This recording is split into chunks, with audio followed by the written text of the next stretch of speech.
Había un pueblo donde todos eran ladrones. A la noche cada habitante salía con la ganzúa y la linterna e iba a desvalijar la casa de un vecino. Volvía al alba y encontraba su casa desvalijada. Y así todos vivían en amistad y sin lastimarse, ya que uno robaba al otro y este a otro hasta que llegaba a un último que robaba al primero. El comercio en aquel pueblo se practicaba solo bajo la forma de estafa por parte de quien vendía y por parte de quien compraba. El gobierno era una asociación para delinquir para perjuicio de sus súbditos, y los súbditos, por su parte, se ocupaban solo en engañar al gobierno. Así, la vida se deslizaba sin dificultades y no había ni ricos ni pobres. No se sabe cómo ocurrió, pero en este pueblo se encontraba un hombre honesto. Por la noche, en vez de salir con la bolsa y la linterna, se quedaba en su casa a fumar y leer novelas. Venían los ladrones, veían la luz encendida y no entraban. Esto duró poco, pues hubo que hacerle entender que si él quería vivir sin hacer nada, no era una buena razón para no permitir que los demás lo hicieran. Cada noche que él pasaba en su casa era una familia que no comía al día siguiente. Frente a estas razones el hombre honesto no pudo oponerse. Acostumbró también a salir por las noches para volver al alba, pero insistía en no robar. Era honesto y no quedaba nada por hacer. Iba al puente y miraba correr el agua. Volvía a su casa y la encontraba desvalijada.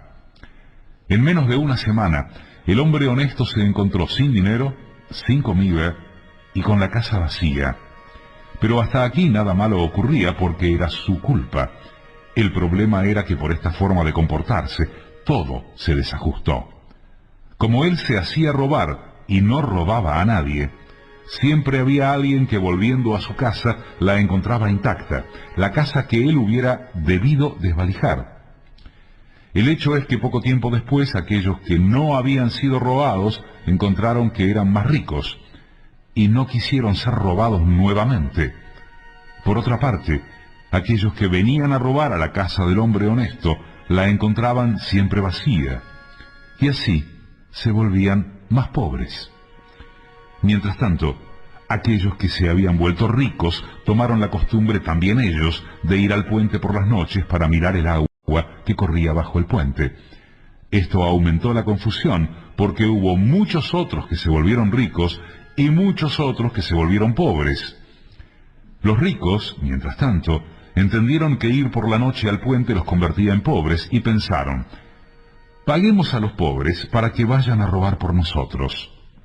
Se hicieron contratos, se establecieron salarios y porcentajes.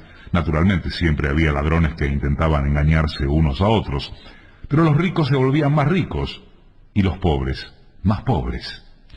Había ricos tan ricos que no tuvieron necesidad de robar ni de hacer robar para continuar siendo ricos. Pero si dejaban de robar, se volvían pobres porque los pobres los robaban. Entonces, pagaron a aquellos más pobres que los pobres para defender sus posesiones de los otros pobres. Y así, instituyeron la policía y constituyeron las cárceles. De esta manera, pocos años después de la aparición del hombre honesto, no se hablaba más de robar o de ser robados, sino de ricos y pobres. Y sin embargo, eran todos ladrones. Honesto había existido uno, y había muerto enseguida, de hambre. La oveja negra, un cuento de Ítalo Calvino.